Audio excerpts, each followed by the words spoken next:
तर आज आपल्याला शेतीच्या बाबतीमध्ये बऱ्यापैकी परावलंबित्व प्राप्त झालेलं आहे. तर परावलंबी शेती ही कधी टिकवू शकत नाही. हा निश्चितपणे तिथल्या जमिनी वाचू शकतो. कमी खर्चामध्ये त्या ठिकाणी आपल्या जलसंधारणाच्या सुविधा निर्माण होऊ शकतात. परंतु युरियाचा अतिरिक्त वापरामुळे सुद्धा उत्पन्न कमी झालेलं आपल्याला दिसतं. जमिनीचं जर अन्नकट कमी जर झाले तर प्लांटमध्ये कमी होणार आहे. प्लांटमध्ये कमी झाले तर ॲनिमलमध्ये कमी होणार आहे. ॲनिमलमध्ये कमी झाले तर माणसामध्ये कमी होणार. हे सायकल आहे. परंतु आमच्या धर्मापेक्षा आमचा जो आम्ही हिंदू, मुस्लिम, ख्रिश्चन, इसाई जो आमचा धर्म आहे, त्या धर्मापेक्षा राष्ट्रधर्म सगळ्यात मोठाचा आहे. पण अनेक गाव असे आहेत जिथं ग्रामसभा फक्त सरपंचाच्या घरामध्ये होते. 4 लोक येतात, चहा पितात, सह्या मारतात, ग्रामसभा झाली. सगळ्यांनी ती ग्रामगीता त्यांच्या निधीतून विकत घ्यावी. तर नेमकं काय प्रयत्न असतात शासनाचे शेतकऱ्याचं उत्पन्न वाढवण्याचे?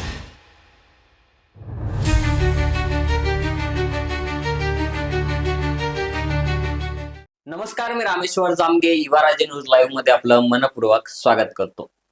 शेती हा आपल्या देशाचा कणा आहे. अर्थव्यवस्थाचा कणाही आपल्या शेतीलाच मानलं जातं. आणि या शेती क्षेत्रात, कृषी क्षेत्रात काम करणारी लोक, शेतीशी आणि मातीशी नाळ जोडलेली लोक हीच या आपल्या शेतीच्या अर्थव्यवस्थेविषयी, सध्याच्या शेतीच्या परिस्थितीविषयी आणि ग्रामीण भागातल्या एकंदरीत दैनंदिन जीवनाविषयी आपल्याला सखोल गोष्टी सांगू शकतात, सखोल मार्गदर्शन करू शकतात. अधिकाऱ्यांमधला समाजसेवक म्हणून त्यांची ओळख आहे. अण्णा हजारे असतील, सिंधुताई सपकाळ असतील, पोपटराव पवार असतील, अशा ज्येष्ठ समाजसेवकांचे निकटवर्तीय गुरुदेव सेवा मंडळ महाराष्ट्राचे प्रचारक, त्याचबरोबर सेवानिवृत्त कृषी अधिकारी भाऊसाहेब बराटे सर आपल्या सोबत आहे. आपण त्यांच्याकडनं जाणून घेऊयात की नेमकी सध्याची शेतीची परिस्थिती काय आहे, सध्याची ग्रामीण भागाची परिस्थिती काय आहे, आणि एकंदरीत पाहायला गेलं तर गुरुदेव सेवा मंडळाच्या माध्यमातून ते महाराष्ट्राबाहेरही फिरतात. महाराष्ट्राच्या बाहेरही तुकडोजी महाराज त्यांची ग्रामगीता आणि त्यांचे विचार जनमानसापर्यंत पोहोचवत असतात. एकंदरीत आपण त्यांच्यासोबत चर्चा करूया. तुकडोजी महाराजांच्या ग्रामगीतेला अभिप्रेत असणारी गावाची रचना सध्या आहे का, या सगळ्या गोष्टी त्यांच्याकडनं जाणून घेऊया. सर नमस्कार, युवा राज्यामध्ये आपलं मनपूर्वक स्वागत. सर, आपण गुरुदेव सेवा मंडळाचे प्रचारक आहात, तुकडोजी महाराजांच्या विचारांवरती चालता. तुकडोजी महाराजांनी ग्रामगीता रचली आणि त्या ग्रामगीतेच्या माध्यमातून नेमकी गावाची रचना कशी असावी, गावाचा प्रशासक कसा असावा, या सगळ्या गोष्टी त्यांनी मांडल्या. तसं तुम्हाला काय वाटतं, एकंदरीत पाहत असताना जिल्हा कृषी अधिकारी होतात, शेती मातीशी नाळ जोडलेले आहेत, सोबतच तुकडोजी महाराजांच्या विचारांचं काम करतात, तर त्या ग्रामगीतेला अभिप्रेत आताची गावाची रचना आहे का? खरं तर वंदनीय राष्ट्रसंत तुकडोजी महाराजांनी ही ग्रामगीताचं जे लिहिण्याचं स्फुरण झालं, ते स्फुरण पंढरपूर क्षेत्रामध्ये ज्यावेळेस ते बसले आणि बसल्यानंतर त्यांना जगाची चिंता, शेतकऱ्याची चिंता, गोरगरिबाची चिंता आणि याच्यावरती उपाय चिंतन म्हणून चालू होतं. त्या ठिकाणी पांडुरंगांनीच त्यांना ही प्रेरणा दिली की ग्रामगीता हे लिहिली पाहिजे.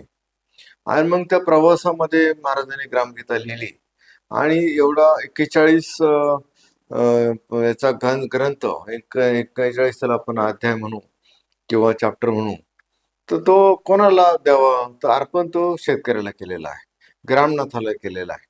आणि त्यामध्ये गाव कसा विकास व्हावा, गावामध्ये भाईचारा कसा असावा, गावाची प्रगती शाश्वत कशी असावी आणि गावातली शेती त्याला प्रक्रिया कशी असावी, गोधन कसं हे करावं, किंवा आपले जे काही गावातले कार्यक्रम आहेत, मग लग्न समारंभ असेल ते कसे साध्या पद्धतीने व्हावेत, किंबहुना मातीची सुपीकता कशी टिकावी, अशा वेगवेगळ्या पैलूवरती जे काही आपल्या भारत मातेच्या उदरी जे काही मोठमोठाले संत महंत जन्माला आले, त्यांचे सगळ्यांचे विचार त्या ग्रामगीतेमध्ये त्यांनी एक सुंदरपणे असे गोफून ते एक सुंदर हार तयार केलेला आहे. आणि तो हार खरं तर शेतकऱ्याला घातलेला आहे. आजची परिस्थिती जर बघितली आपण साधारणतः, तर आज आपल्याला शेतीच्या बाबतीमध्ये बऱ्यापैकी परावलंबित्व प्राप्त झालेलं आहे. परावलंबित्व खतामध्ये असेल, बियाण्यामध्ये असेल, औषधामध्ये असेल. तर परावलंबी शेती ही कधी टिकवू शकत नाही. किंबहुना ती जी काही रासायनिक शेती आहे ती सुद्धा आपल्याला ते दुष्परिणाम सुद्धा आम्हाला पाहायला मिळालेले आहेत. सुरुवातीच्या कालखंडामध्ये ज्या ठिकाणी पाणी आलं, ज्या ठिकाणी ही हरित क्रांती ज्याला आपण म्हणतो ती झाली, तर त्या ठिकाणी आजची परिस्थिती जर बघितली, पंजाब सारखा देश असेल, कंट्री असेल किंवा राज्य असेल किंवा आमचं महाराष्ट्रामध्ये सुद्धा ज्या ठिकाणी सुरुवातीला मागच्या 25, 30, 40 वर्षापूर्वी पाणी आलेलं आहे, त्या ठिकाणची पाण्याची परिस्थिती, पाण्याची क्वालिटी जर बघितली आपण आणि त्या ठिकाणी जमिनीची क्वालिटी जर बघितली, तर याच्यामध्ये फार मोठी घसरण आपल्याला झालेली आहे. पाणी पण खराब झालेलं आहे, त्याचा पी-एच वाढलेला आहे, एसी वाढलेला आहे, जमिनीचा एसी पी-एच वाढलेला आहे आणि जी उत्पादकता आहे, उत्पादकता खरं तर आपण बऱ्याच वेळा राज्याची उत्पादकता काढतो, जिल्ह्याची काढतो, कधी-कधी तालुक्याची पण काढतो आणि आपण सर्कलची पण काढतो. परंतु नेमकं एखाद्या इरिगेशन प्रोजेक्टमध्ये मागच्या 25 वर्षापूर्वी तो प्रोजेक्ट आलेला आहे, 50 वर्षापूर्वी प्रोजेक्ट आलेला आहे. त्या ठिकाणची जमीन आम्ही तपासली पाहिजे. त्या ठिकाणी जमीन पाणी तर आलं हो, परंतु पाणी आलं ही चांगली बाब झाली. परंतु पाण्याच्या बरोबर जे दुष्परिणाम आज आमच्या काही चुकीच्या कल्टिव्हेशन प्रॅक्टिसेसमुळे म्हणा किंवा काही ज्याला आपण म्हणता येईल अशास्त्रीय पद्धतीने खताचा वापर असेल, पेस्टिसाइडचा वापर असेल, अशा वापरामुळं किंवा निचरा न झाल्यामुळं त्या जमिनी काही आमच्या खराब झालेल्या आहेत, त्या जमिनी ह्या फार मोठं संकट पुढे उभा करू शकतील आणि मग गोड पाण्याची समस्या ह्या जगामध्ये निर्माण होते. मग अशा परिस्थितीमध्ये खरं तर सरकारने जो काही जलयुक्त शिवार अभियानाचा कार्यक्रम घेतला होता, आणि आता सेकंड फेज, थर्ड फेज आहे. तर तो एक फार महत्त्वाचा कार्यक्रम आहे, की कमी वेळामध्ये, कमी पैशामध्ये डिसेंट्रलाइज्ड वॉटर कॉन्झर्वेशन अशा पद्धतीचा कार्यक्रम हा निश्चितपणे तिथल्या जमिनी वाचू शकतो. कमी खर्चामध्ये त्या ठिकाणी आपल्या जलसंधारणाच्या सुविधा निर्माण होऊ शकतात. बरं मग याला जोड आता आम्हाला गोपालनाची सुद्धा देण्याची गरज आहे. देशी गोपालन असेल आणि नुसतं गोपालन आज आम्हाला नुसतंच दुधासाठी गाय असं समीकरण जे आहे, सुरुवातीच्या कालखंडामध्ये कदाचित त्याचे गोरे बैल व्हायचे आणि आपण शेती कामासाठी वापरायचो. परंतु आता गाय आणि फक्त दूध एवढं समीकरण तयार झालेलं आहे. पण ते न राहता आता जसं नैसर्गिक शेतीचा कन्सेप्ट आता सरकारने घेतलेला आहे, नॅचरल फार्मिंगचा कन्सेप्ट घेण्यात आलेला आहे. तर नॅचरल फार्मिंगमध्ये गायीचं अनन्यसाधारण महत्त्व प्राप्त झालेलं आहे आणि मग गायीपासून स्लरी असेल किंवा बायोगॅस असेल किंवा नॅडपचा वापर करून कंपोस्ट खत तयार असेल, गांडूळ खत तयार असेल किंवा दशपर्णीचा वापर करून अशा पद्धतीनं गाय ही आमच्या शेतीसाठी बॅकबोन किंवा एक कणा अशी असायला पाहिजे. कारण आम्ही जे काही आता खतं आयात करतो, विशेषतः पोटॅश आणि स्फुरद खतं जर आम्हाला जर म्हटलं तर मोठ्या प्रमाणात आयात होतात. युरियासारखं खत जे आहे की जे शेतकऱ्याला आज थोडं स्वस्तात मिळतं असं दिसतंय. परंतु त्या मिळत असताना त्याच्या मागे जी सबसिडी दिली जाते सरकारकडून ती ₹2300 एका बॅगला दिली जाते. म्हणून त्याची किंमत ₹266 ठेवण्यात आलेली आहे. म्हणजे कुठं ना कुठं आपल्या सरकारी तिजोरीतून सुद्धा पैसा हा सबसिडीसाठी जातो. परंतु युरियाचा अतिरेक वापरामुळं सुद्धा उत्पन्न कमी झालेलं आपल्याला दिसतंय. पाणी त्या ठिकाणी कमी झालेलं दिसतंय आणि जमीन ही फक्त नुसती माती नसून तो एक फार इकोसिस्टम आहे. त्या ठिकाणी मोठ्या प्रमाणात ते मायक्रो ऑर्गॅनिझम ज्याला म्हणतो, सूक्ष्मजीव ज्याला म्हणतो आपण, एका ग्रॅम मातीमध्ये करोडो जीवाणू त्या ठिकाणी असतात आणि करोडो जीवाणू हे जे आहे त्यांचं खाद्य आहे सेंद्रिय कर्ब. आणि आता आपल्याला बरेच रिपोर्ट असे सांगतायत की सेंद्रिय कर्ब आपल्याला सध्या जे आहे ते 0.30, 0.40, 0.20 पण आहे. ते खरं आपल्याला 1% पाहिजे. म्हणजे आज आमचे सेंद्रिय कर्ब नसल्यामुळे जीवाणू उपाशी आहेत. जमिनीमधले जे करोडो जीवाणू उपाशी असल्यामुळं शेवटी त्याचा परिणाम पिकाच्या उत्पादकतेमध्ये होतोय, पिकाच्या क्वालिटीमध्ये होतोय आणि जे काही न्यूट्रिशन जे आम्हाला टोमॅटो मिळतंय किंवा जे काही अन्न भाजीपाला मिळतंय, तर त्याच्यामध्ये असणारे इनबिल्ट अन्न घटक काय आहे, त्याच्यामध्ये सुद्धा परिणाम झालेला आहे. जमिनीचं जर अन्न घटक कमी जर झाले, तर प्लांटमध्ये कमी होणार आहे. प्लांटमध्ये कमी झाले, तर ॲनिमलमध्ये कमी होणार आहे. ॲनिमलमध्ये कमी झाले, तर माणसामध्ये कमी होणार. हे सायकल आहे. मग आम्हाला आता बऱ्याच वेळा डेफिशियन्सी दिसते, माणसामध्ये सुद्धा आम्हाला लोहाची कमतरता दिसते. पहिली दिसत नव्हती. कॅल्शियमची कमतरता दिसत म्हणजे सायकल आहे. सायकल आम्हाला जर हे करायचं असेल, तर आम्हाला ग्रामगीतेचंच एक तत्वज्ञान महाराजांनी सांगितलेलं आहे. स्वयंपूर्ण गावं, स्वयंशासित गावं, डिसिप्लिन सुद्धा स्वयंशासित असावी. बऱ्याच वेळा आम्ही वरतून डिसिप्लिन लावायचा प्रयत्न करतो. म्हणजे हे गाव फार शांतता पाहिजे, गाव फार त्या ठिकाणी एक चांगल्या पद्धतीचं निर्व्यसनी गाव पाहिजे. सकाळी त्या ठिकाणी ध्यान झालं पाहिजे. संध्याकाळी प्रार्थना झाली पाहिजे. अशा प्रकारचं जे काही अपेक्षित आहे ते कायद्याने होणार नाही. कायदा जर केला का बा तर उद्या सगळ्या गावात ध्यान प्रार्थना झाली पाहिजे, असा कायदा होऊ शकत नाही. कायद्याला पळवाट लोक काढतात. मात्र आत्मप्रचितीतून, आत्मप्रेरणेतून लहान मुलांच्या लहानपणापासूनच राष्ट्रवंदना झालं किंवा सकाळचं ध्यान झालं, संध्याकाळची प्रार्थना झाली, हे करण्याची गरज आहे. महाराजांना कदाचित हे माहिती असेल, कारण 50-60 वर्षापूर्वी, 60 वर्षापूर्वी त्यांनी सांगितलं की आपल्या प्रत्येक गावामध्ये ध्यान प्रार्थना झाली पाहिजे. कदाचित महाराजांना त्यावेळेस वाटलं असेल की प्रत्येक आमच्या स्वातंत्र्य झाल्यानंतर प्रत्येक गावात आमचं मंदिर होईल, मस्जिद होईल, चर्च होईल किंवा अजून गुरुद्वारा होईल किंवा अजून चिडियाघर होईल, हे सगळं होईल. पण त्या जाती धर्मातले लोक त्यांच्या मंदिर, मस्जिद, चर्चमध्ये जाऊन प्रार्थना करतील, ही चांगली गोष्ट आहे. त्यांनी त्यांचं धर्माचं पालन केलंच पाहिजे. परंतु आमच्या धर्मापेक्षा, आमचा जो आम्ही हिंदू, मुस्लिम, ख्रिश्चन, इसाई जो आमचा धर्म आहे, त्या धर्मापेक्षा राष्ट्रधर्म सगळ्यात मोठाच आहे. राष्ट्रधर्मासाठी मग एका राष्ट्रीय प्रत्येक गावामध्ये सामुदायिक प्रार्थना, ज्यामध्ये जातीपातीच्या पुढे जाऊन राष्ट्रीय कार्य करण्यासाठी ती प्रार्थना गावामध्ये सामुदायिक प्रार्थना केली तर ते काम चांगलं होईल. त्याच्यामध्ये कुठल्याही देवतेचा, कुणाचा फोटो नाही, काय नाही, एक लोट ठेवलेला असतो. लोकांनी त्या ठिकाणी बसावं, प्रार्थना करावी आणि प्रत्येकाला संधी बोलण्याची, प्रत्येकाला प्रत्येक संधी विचार मांडण्याची आणि प्रत्येकाच्या विचारातून त्या ठिकाणी गावातील ज्या काही कॉमन समस्या आहे, सामूहिक समस्या आहे, त्या पहिल्यांदा सोडवाव्यात. वैयक्तिक समस्याचा परत त्याच्यामध्ये त्या सोडवण्यासाठी प्रयत्न कराव्यात. खरं तर ही आपली लोकशाही व्यवस्था ही फार इतकी सुंदर आहे की ज्याच्यामध्ये खरं तर आपल्याला माहिती आहे की प्रत्येक गावातील, समजा एका गावामध्ये 1000 लोक आहेत, 1000 लोक प्रत्येक त्यांच्या कामासाठी एखाद्या कार्यालयाला जाणे किंवा तालुक्याला जाणे, जिल्ह्याला जाणे आणि 1000 लोकांचा एक प्रतिनिधी जिल्ह्याला जाऊन त्या सगळ्यांचं काम मार्गी लावण्यासाठी प्रयत्न करणे, झटणे किंवा न सांगणे, ही अपेक्षित आहे. बरोबर. याला लोकशाही म्हणतात. मग लोकप्रतिनिधींनी खरं तर लोकांचे प्रश्न एकत्रित करणं, त्याचा वेगवेगळ्या शासकीय कार्यालयाकडे अत्यंत सकारात्मक पद्धतीने पाठपुरावा करणं आणि लोकांना ते प्रश्न सोडवण्यासाठी त्या ठिकाणी सोडवणूक करून त्या ठिकाणी पुढच्या ग्रामसभेमध्ये सांगणे.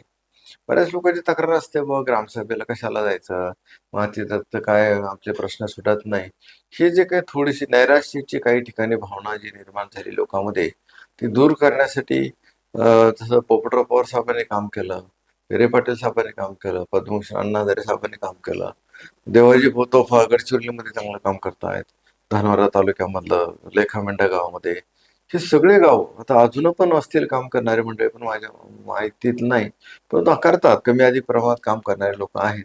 तर त्यांची संख्या वाढवणे गरजेचं आहे. आणि खऱ्या अर्थानं पोक्त त्याला पण लोकशाही ज्याला म्हणतो आपण, पोक्त लोकशाही, एक लोकाभिमुख, कारण लोकशाहीची व्याख्या मी जी आहे, लोकांनी लोकांसाठी चालवलेलं राज्य. पण आता त्याच्यामध्ये काही लोक विनोदाने म्हणतात किंवा वस्तुस्थितीने म्हणतात की ठराविक लोकांनी ठराविक लोकांसाठी चालवलेलं राज्य. बरोबर. मग ते विनोद आहे का खरं आहे, ते ज्याने ते ठरवावं. बहुतेक तर खरं पण यातली दिसतं का. वास्तव स्थिती बघायला गेलं तर आता तुम्ही ग्रामसभेचा उल्लेख केलात. ग्रामसभेमध्ये लोकांच्या प्रश्न, लोकांच्या अडचणी सोडवल्या जातात. हो पण सध्या आपण पाहायला गेलं तर ग्रामसभेचं चित्र पूर्ण वेगळं दिसते. कारण आताच अनेक गावचे अनेक व्हिडिओज आपल्या सोशल मीडियावरती व्हायरल होतात. इथं लोक ग्रामसभा घेत नाहीत. तरुण लोक आता जागरूक झालेत. अभ्यास करायला लागलेत, हो वाचायला लागले. ग्रामसभा काय हे त्यांना समजायला लागले. हो ते गावच्या पुढाऱ्यांवर प्रेशर टाकलं. ग्रामसभा घ्या, प्रश्न आमचे सोडवा. पण अनेक गाव असे आहेत जिथं ग्रामसभा फक्त सरपंचाच्या घरामध्ये होते. 4 लोक येतात, चहा पितात, सह्या मारतात, ग्रामसभा झाली, संपला विषय. गावकऱ्यांचा संबंध नसतो. याविषयी काय वाटतं तुम्हाला? शासनानं काय पावलं उचलावी? खरं तर शासनाने एक चांगलं पाऊल उचललं होतं की जी काही ग्रामगीता आहे ती 1990 मध्ये एक शासन निर्णय आहे. 90 मध्ये शासन निर्णय काढलेला आहे, तुम्हाला देतो की त्या शासन निर्णयानुसार सर्व जे काही आपल्या स्थानिक स्वराज्य संस्था आहेत, मग ग्रामपंचायत असे पासून तर जिल्हा परिषदपर्यंत, तर सगळ्यांनी ती ग्रामगीता त्यांच्या निधीतून विकत घ्यावी आणि त्याप्रमाणे कार्य करण्याचा त्या ठिकाणी सगळ्यांनी प्रयत्न करावा, अशा पद्धतीचं. तर त्या गोष्टीला आता 36 वर्ष झाली. तर 36 वर्षामध्ये जरी काही ठिकाणी झालेलं आहे, पण काही ठिकाणी अजून बऱ्याच ठिकाणी करण्याचा वाव आहे. बऱ्याच ठिकाणी करणं गरजेचं आहे. आणि मग त्या ठिकाणी एकदा ग्रामसभा बळकट झाली किंवा हे समजलं पाहिजे की ह्या देशाचे मालक कोण आहे? ते जनता आहे. बरं. आणि त्या मालकांनी त्यांच्या स्वतःसाठी काम करायचं आहे. स्वतःच्या गावासाठी काम करायचं आहे आणि सरकारने त्याच्यामध्ये योगदान द्यायचं आहे. म्हणजे लोकांच्या कामात सरकारचा सहभाग हो. असा अपेक्षित आहे आता. सरकारच्या कामामध्ये लोकांचा सहभाग नाही. नाही. लोकांच्या कामामध्ये सरकारचा सगळं सहभाग. मग लोकांचं काम काय? लोकांना त्यांच्या गावातील प्रायोरिटी त्यांना कळते. त्यांच्या प्रश्नाचे प्राधान्यक्रम त्याला ठरवता येतो. आम्ही वरतून ठरवावं का त्या गावातला प्रश्न हा सोडला. दिल्लीत किंवा मुंबईत बसून तिथले प्रश्नचे प्राधान्यक्रम किंवा इमॅजिनेशन करणं हे सगळ्या गावात लागू होऊ शकत नाही. बरोबर. मात्र त्या गावातील लोकांनी जर ठरवलं की नाही बाबा आम्हाला आमच्याकडे ठराविक रक्कमच एवढं आमच्या वाट्याला येते गावाच्या. मग आम्हाला पाणी महत्वाचं आहे का? रस्ता महत्वाचा आहे का? गटार महत्वाची आहे का? आम्हाला अजून काय महत्वाचं आहे? त्यांना ठरवू द्या. हं. आणि एकदा ठरवलं आणि त्याच्यामध्ये जसं आता आपल्याला माहिती आहे, आपण अध्यात्मामध्ये वेगवेगळ्या ठिकाणी कीर्तन, भजन, पारायण करतो. ते काला होतो बघा. आता काला होतो म्हणजे काय होतं, की काल्याची संकल्पना अशी आहे की प्रत्येकाने घरातून मूठभर म्हणा, चिमूटभर म्हणा आणावं, लाह्या आणाव्या, दही आणावं, एकत्र टाकावं. जो मोठा माणूस असेल त्यांनी जास्त टाकावं. खरं तर हा काला अध्यात्माचा जसा होत आहे, तसा आपल्याला लोकशाहीचा सुद्धा काला करायची गरज आहे. बरोबर. म्हणजे कसं की जे काही वेगवेगळ्या विभागाच्या योजना आहेत, त्या योजना ला सोबत मग गावकऱ्यांनी पारदर्शकता ठेवणे, गावकऱ्यांनी इन्व्हॉल्व करणं, गावकऱ्यांनी त्या ठिकाणी श्रमदानातून, काही ठिकाणी आर्थिक याच्यातून मदत करून ते गाव तो काला हे त्या गावातील गोरगरिबापर्यंत पोहोचेल अशी व्यवस्था करणं गरजेचं आहे किंवा झालेली आहे, परंतु इम्प्लिमेंट करावं लागेल ते. नाहीतर आपण पाहतो ठराविक लोक ठराविक योजना आणि ठराविक असं पण काही ठिकाणी घडतं. आता याच्यासाठी कारण सार्वभौम ग्रामसभा ही जी 73वी घटना दुरुस्ती 243 कलम ब याच्यानुसार झालेली आहे ती ग्रामीण भागासाठी आहे. आणि शहरी भागासाठी जिथे जास्त व्यवहार आहे, जास्त पैसा आहे, तिथे 274वी घटना दुरुस्ती आहे. म्हणजे तिकडे ग्रामसभा, इकडे वार्ड सभा आहे. बरोबर. आता मला माहित नाही किती वार्ड सभा झाल्या असतील आपल्या नाही, कसं आहे की महाराष्ट्रामध्ये. वार्ड सभा ही संकल्पना असते हेच माहिती नाही मला हा, तर. वार्ड सभा होऊन त्या वार्डमध्ये काय समस्या आहे लोकांच्या आणि मागच्या 5 वर्षात 10 वर्षात काय कामं झालेली आहेत हे किती लोकांना माहित असेल हा मोठा प्रश्न आहे. बरोबर. म्हणजे वार्ड सभा होणं, ग्रामसभा होणं ही आज काळाची गरज आहे. ठीक आहे. तुम्ही आता उल्लेख केला शासनाच्या योजनांचा. शासनाच्या योजनांच्या बाबतीत असं झालंय की त्या योजनेचा उपभोक्ता जो मूळ ग्रामीण भागातला शेतकरी असतो, हम्म. तिथपर्यंत त्या योजना पोहोचतच नाही. त्या योजना अलीकडेच कुठेतरी पोहोचतात आणि त्यामध्येच मधला मार्ग निघतो आणि त्या योजना मूळ उपभोक्त्यापर्यंत पोहोचत नाही.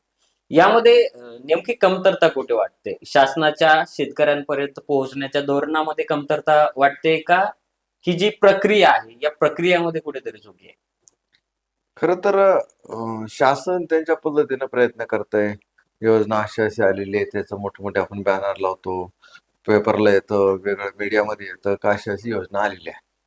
परंतु त्या योजनेच्या बाबतीमध्ये इम्प्लिमेंट करायचं असताना जो काही शासकीय कर्मचारी त्या गावातला आहे, त्यांनी ग्रामसभेमध्ये ती योजनेची जर माहिती जर दिली, नेमके लाभार्थी जर ग्रामसेवेने जर निवडून जर दिले, ग्रामसभेने नेमके लाभार्थी, बरं. पात्र लाभार्थी, गरजू लाभार्थी निवडून जर दिले तर हा प्रश्न होत नाही.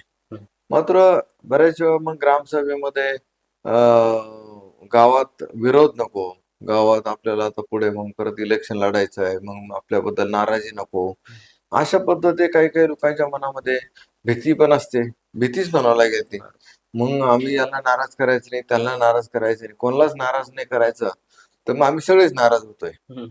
म्हणजे नेमकेपणा आमचा त्या गावातला एखादा कर्मचारी चांगला बेनिफिशियरी निवडेल का त्या गावातले जे काही बॉडी आहे किंवा ग्रामसभा आहे ती चांगली बॉडी निवडेल तर ग्रामसभा ही आज उचित निर्णय घेईल. हं. तर ग्रामसभेने निर्णय घेतले पाहिजे. ग्रामसभा सक्षम झाली तर आपल्या सगळ्या प्रश्नाचं त्या ठिकाणी उच्चाटन होईल असं मला वाटतं. बरोबर. आपण जिल्हा कृषी अधिकारी म्हणून काम केलंय. शेतकऱ्यांसोबत आपला संबंध आलाय. तुम्ही शेती निगडीत तुमचं पद होतं.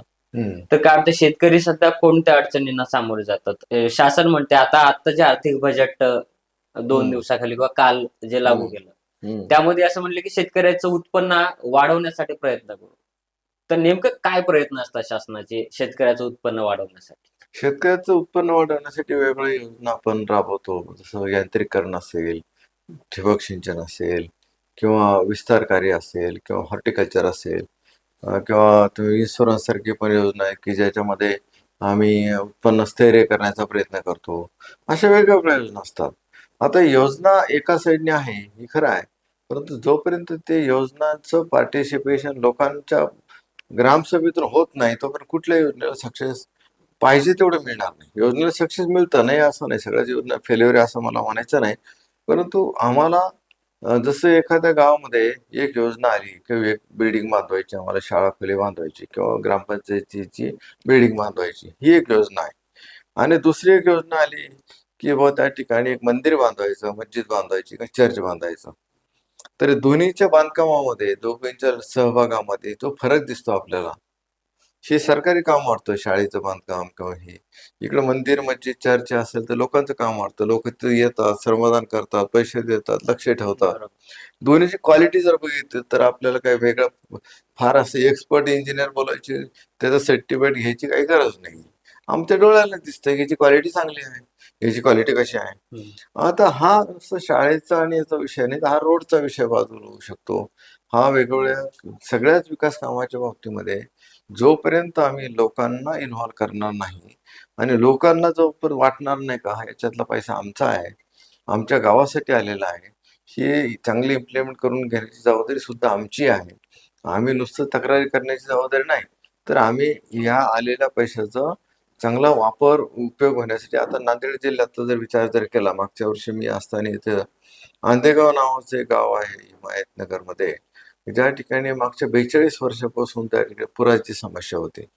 आणि 9 भावे नावाचे कलेक्टर साहेब होते त्यावेळेस. 9-10 लोक ते वाहून गेले होते, मृत्यू झाले होते. मागच्या वर्षी आम्ही कलेक्टर साहेब राऊत साहेबांना आम्ही या ठिकाणी थोडंसं इनिशिएटिव्ह घेतला. लोकांनी ₹1.5 लाख खंट्रिब्युशन केलं आणि त्या ठिकाणी 10-10.5 लाखाच्या खर्चामध्ये गावामध्ये चांगल्या सुंदर पद्धतीने नाला खोलीकरण केलं. गावाचा प्रश्न जो काही पुराचा आहे तो सोडवण्यात आला. हे होऊ शकतं. नक्कीच. हे करून दाखवलेलं आहे. आणि एवढं अतिवृष्टी झाली नांदेड जिल्ह्यामध्ये, तरी पण त्या गावामध्ये 5% 10% पेक्षा जास्त नुकसान झालं नाही. जिकडे बाकीचं आधी नुकसान फार मोठ्या प्रमाणात व्हायचं, 300, 400, 500 हेक्टर व्हायचं. ते कुठं 400 हेक्टरवरून कुठं 10 हेक्टर, 15 हेक्टरवरती आलं, म्हणजे फार मोठं अचिव्हमेंट आहे. हो. हे होऊ शकतं, हे करून दाखवलेलं आहे. हे गावकरी शासन एकत्र आल्यानंतर काय होतंय, आंधेगावचं उदाहरण आहे. म्हणजे सध्या आता प्रशासनामध्ये गावकऱ्यांनी इन्व्हॉल्व्ह व्हायला पाहिजे आणि आता होत आहेत. तरुण हो. मुलं शिकतायत ते त्या गावातल्या प्रशासनामध्ये इन्व्हॉल्व्ह होत आहेत. तर तुम्ही शेती निगडीत काम आहे. तर सध्या शेतकऱ्यांचं बघायला गेलं तर रासायनिक ज्या पद्धतीची शेती असते तिकडे कल जास्त आहे.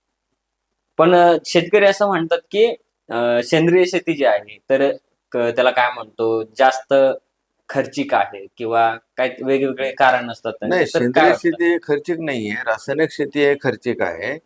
पण सेंद्रिय शेतीला थोडंसं लक्ष द्यावं लागतं. सेंद्रिय शेतीला थोडंसं कष्ट आहे आपले. आपण तेवढे कष्ट घेतले, थोडं लक्ष दिलं तर पैसे पण वाचतात ना आमचे.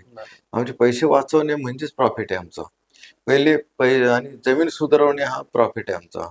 उत्पादकता थोडीशी सुरुवातीच्या कालखंडामध्ये वर्ष थोडीफार कमी जरी झाली, तरी पण नेट प्रॉफिट ज्याला म्हणतो आपण, नेट प्रॉफिट आमचं तेवढाच राहतो किंवा वाढत असतो. आणि नंतर एकदा जमीन तुमची पैलवान झाली किंवा 2-3 वर्षानंतर एकदा जमिनीमध्ये जे काही सेंद्रिय कर्ब आहे, जे काही जैविक घटक आहे, एकदा वाढले, जे नॅचरल किडीचं नियंत्रण करणारे जे काही प्रिडेटर्स आहे किंवा परोपजीवी किडी आहे, ते वाढले, तर मग त्या ठिकाणी फारसं कीटकनाशकाचा खर्च आमचा कमी होतो, रासायनिक खताचा खर्च आमचा कमी होतो, जमिनीची जी काही क्वालिटी आमची सुधारते आणि जे काही पिकाचं उत्पन्न आहे त्याची क्वालिटी सुद्धा सुधारलेली आपल्याला दिसून येते. नक्की. रासायनिक शेती करणारे जे शेतकरी आहेत, त्यांनी जर आपल्या सेंद्रिय शेतीकडे जर जायचं म्हणलं, हम्म. तर रासायनिक शेतीमधून सेंद्रिय शेतीकडे गेल्यानंतर किती वर्षाचा असा कालखंड लागतो ज्याला आपण साधारणतः प्रॉफिट रिझल्ट हा म्हणतो ते निघेल? साधारणतः एक आपण 3 वर्षाचा पिरियड धरून चालायचं. आपण गाडीचं गिअर बदलताना पण एकदम लगेच टॉपनी आपण काय फर्स्ट टाकत नाही. बरोबर.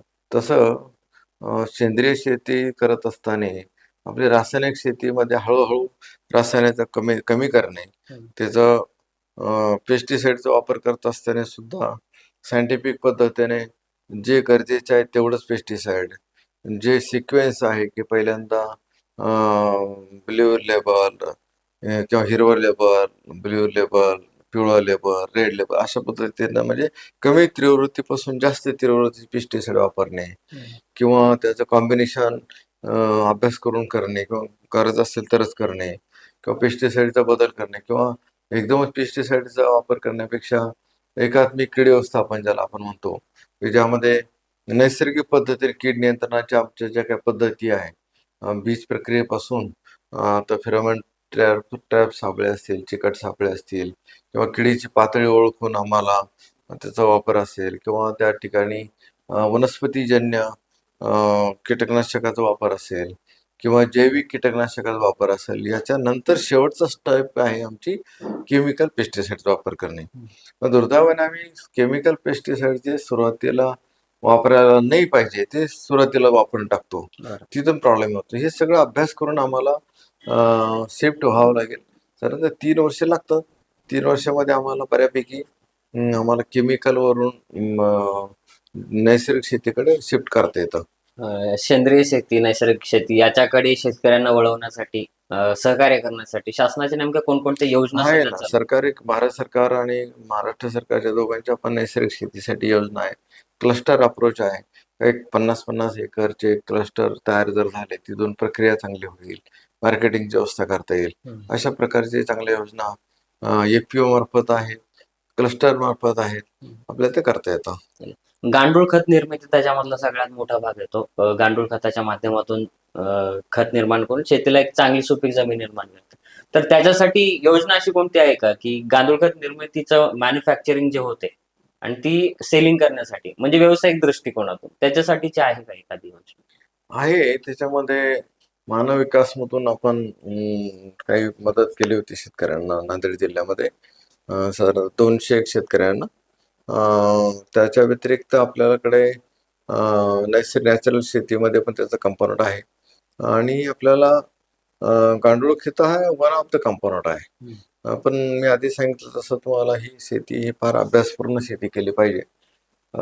केमिकल शेतीमध्ये फक्त आम्हाला फारसं ही किती केमिकल किती टाकायचं, किती कधी रिपीट करायचं एवढंच पाहावं लागतं आणि थोडंसं रासायनिक शेती ही खर्चिक शेती आहे आणि ही कमी खर्चाची शेती आहे आणि इथं आळस थोडंसं आम्हाला जरा जास्त मेहनत करावं लागते. थोडीशी जास्त मेहनत आहे, परंतु समाधान आहे, खर्च कमी आहे, जमिनीचं आरोग्य चांगलं राहणार आहे.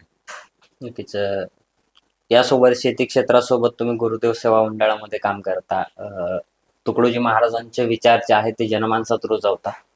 एक अधिकाऱ्यापासून गुरुदेव सेवा मंडळाचा प्रचारक काय भावना काय आणि कसा प्रवास कसा सुरू झाला? आणि काय झालं याच्यामध्ये, गुरुदेव सेवा मंडळ महाराजांनी 40,000 शाखा त्यावेळेस निर्माण केल्या. तुकारामदादा गीताचार्यांनी ऍक्च्युअली केल्या. महाराजांचे सर्वाधिकारी तुकारामदादा गीताचार्य. तर याच्या मागची भावना तीच होती की शेती आमची जोपर्यंत सुधारत नाही, शेती बळकट होत नाही, तोपर्यंत देश पुढे जाणार नाही.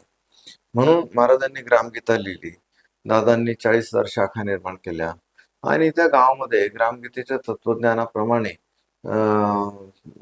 काम जर झालं आणि आमचं कृषी विभागाचं काम आणि याचं गुरुदेव सेवा मंडळाचं काम दोन्ही पण सारखंच आहे. म्हणजे ते पण शेतकऱ्यासाठी काम करतात, आपण शेतकऱ्यासाठी काम करतो. दोन्ही मगाशी जसं मी शाळेचं आणि मंदिराचं उदाहरण जर दिलं, त्या पद्धतीनं इथं सरकारी काम करण्यापेक्षा आपण थोडंसं तर गुरुदेव सेवा मंडळ जे आहे त्याची मदत घेऊ. म्हणजे गावात मी एकटा अधिकारी गेलो आणि माझ्यासोबत 4 गुरुदेव सेवा मंडळाची मंडळी जर आले तर मोठा फरक जाणवतो. बरोबर. लोकांचा विश्वास वाढतो, नाही बाबा हे गुरुदेव सेवा मंडळाची माणसं आहेत, त्यांच्यावर एक महाराजांच्या कार्याची छाप आहे आणि सात्विकता आहे.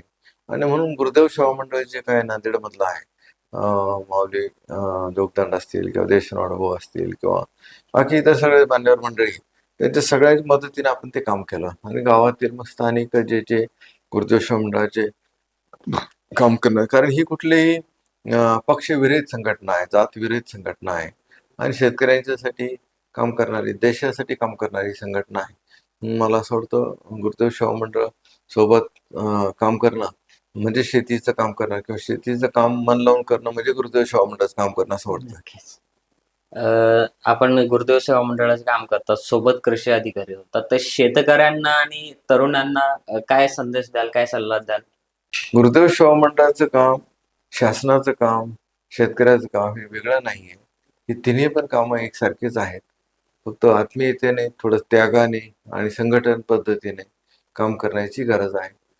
शासनाची मदत त्या त्यावेळी घ्यावी.